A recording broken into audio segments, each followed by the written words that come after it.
26/7/2024 संध्याकाळचं 8 वाजलेलं आहे ती आणि आपण कमानीजवळच आहे। सारखं तावडे हॉटेलचं फुटेज त्यासाठी घेतोय की जे आजूबाजूचे हे का प्रवास करणार आहेत त्यांनी फक्त अजूनही हायवे चालू आहे। म्हणजे काय होतंय की चुकीच्या बातम्या देण्यापेक्षा आपलं जेवढी माझी कॅपॅसिटी आहे तेवढ्याच बातम्या तुम्हाला देतोय। बऱ्यापैकी NDRF म्हणा म्हणजे आपत्ती ज्याला आपण आलेले आहे। तर काय होतंय की आता आणि प्रशासनानं हाय अलर्ट जारी केलेला आहे।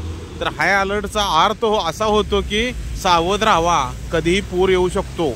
म्हणजे सकाळपासून तुम्हाला आता काल 6 वाजल्यापासून काल संध्याकाळी म्हणजे जवळजवळ 25/7/2024 पासून संध्याकाळी ते आत्ता 26/7/2024 म्हणजे जवळजवळ 24 तास झाले या गोष्टीला। काल जेवढं पाणी होतं त्यापेक्षा आता पाणी वाढतच निघालेलं आहे आणि विसर्ग चालूच आहे। पण तरी पण आपलं हाय अलर्टचा अर्थ असा होतो की सावध राहावा।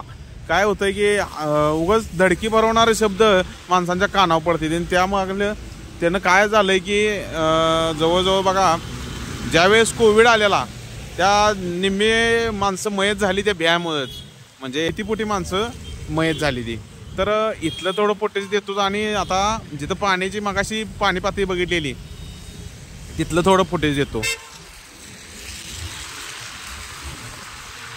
मागचा व्हिडिओ टाकून बघा बरोबर 8 ते 9 तास झाले। मागचा व्हिडिओ टाकून बरोबर 8 ते 9 तास झाले आणि इथंच आहे आपण बघा सांगली फाट्याला आणि हायवे चालू आहे।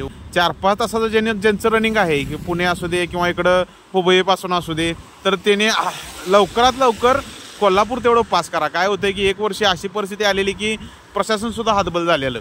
तर ही काळजी घ्यावी आणि जेवढं होईल तेवढं अपडेट देतो। हे बघताय मगाशीच गर्डीला आहे बघा, ही दिसतंय ते। आता जरा आमचा कॅमेरा कमजोर आहे पण लोकेशन एकच आहे। मगाच्या पाणी पातळीपेक्षा सरासरी 1 ते 1.5 फुटानं वाढलेला आहे अजून। म्हणजे रात्री 24 तासात जवळजवळ 4 फूट वाढलेला आहे पाणी म्हणलं तर काही प्रॉब्लेम नाही।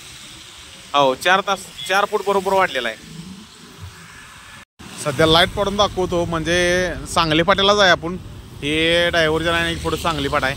लाईट पडून दाखवतो म्हणजे तुम्हाला अंदाज येईल पाण्याचा बरोबर हवायची। म्हणजे एकंदरीत इथंपर्यंत पाणी आलेलं आहे। हे बघा पाणी दिसतंय, हा इथं हे रस्ता आणि खाली पाणी जवळजवळ 1-1.5 फूट राहिले। 1.5 फुटच राहिले बघा इथं पाणी आलं।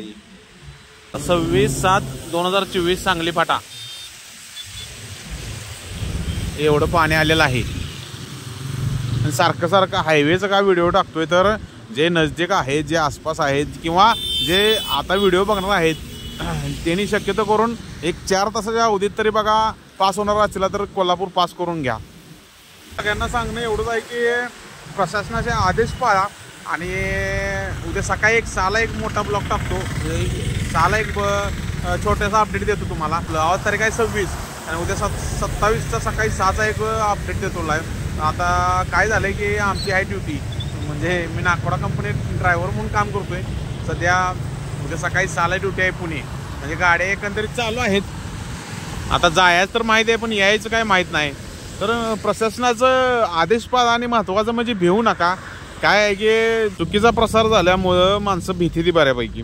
तर भिवू नका की कोविडमध्ये आपण भोगलं सगळ्यांनीच की भीतीपोटी किती नुकसान होतंय की जवळच्या आसपासचे जे खरंच जवळची माणसं मयत झालेली आहेत त्यांना ती दुःख माहीत असेल की नक्कीच बाबा काय प्रॉब्लेम असतो। भीतीपोटी माणसांचं कितीतरी जीव गेले ते।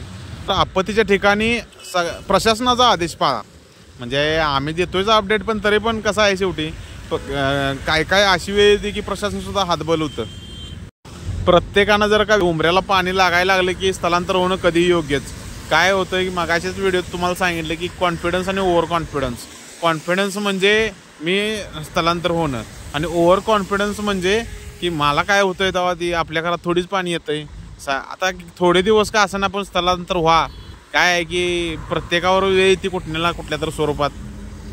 आपत्ती ज्याला आपण म्हणतो नैसर्गिक आपत्ती म्हणजे जे आता आपण बघतोय की ते नैसर्गिक आपत्तीच आहे। महापूर म्हणजे नैसर्गिक आपत्ती। तर आपत्तीपूर्व व्यवस्थापन ज्याला आपण म्हणतो ते तरी कसं करायचं सांगतो। तर एक धरून चाला की आता जनजीवन विस्कळीत होणार, माणसांना स्थलांतर करायला लागणार, तर ह्याला पूर्वनियोजित काय आहे, तर हायवेचा विषय घेतला तर जिकडले तिकडे माणसाने जाणं. दुसरी गोष्ट म्हणजे आता पाणी यायला लागलंय म्हणजे साहजिकच आहे स्थलांतर होणं. महापूर येणं म्हणजे एक नैसर्गिक आपत्ती येणं. आपत्तीपूर्व नियोजन कशाला म्हणतात, तुम्हाला एक साधं सिंपल उदाहरण देतो, लय काय वेळ तुमचा घेत नाही. तर सांगायचं झालं तर आता महापूर येणार म्हणजे जनजीवन विस्कळीत होणार, माणसांना स्थलांतर करायला लागणार, अन्नधान्य म्हणा किंवा इतर राहण्याची सोय, या सगळ्या गोष्टींचा प्रश्नचिन्ह निर्माण होणार. तर पूर्वनियोजन कशाला म्हणायचं, तर ह्या सगळ्याच गोष्टींची सोय करणे म्हणजे राहण्याची, खाण्याची किंवा आणि थांबण्याची सोय करणे, तर याला आपत्तीपूर्व नियोजन म्हणतात. तर या प्रायमरी गोष्टी सगळ्यांना माहिती पाहिजेत. हातबल न होता की येणाऱ्या संकटाला सगळ्यांनीच फेस करणं हीच खरं काळजी म्हणजे सद्यस्थितीची गरज आहे. यालाच म्हणतात आपत्तीपूर्व व्यवस्थापन. म्हणजे आम्हाला शाळा शिकले म्हणून आम्हाला माहिती आहे, आम्हाला तर काही डेखं कळतं. रिलॅक्स राहा, टेन्शन काय घेऊ नका. आई महालक्ष्मीचा वरद असताय, अनेकदा सांगतो तुम्हाला, तिला आहे काळजी. सगळ्यांनी रिलॅक्स राहा. धन्यवाद.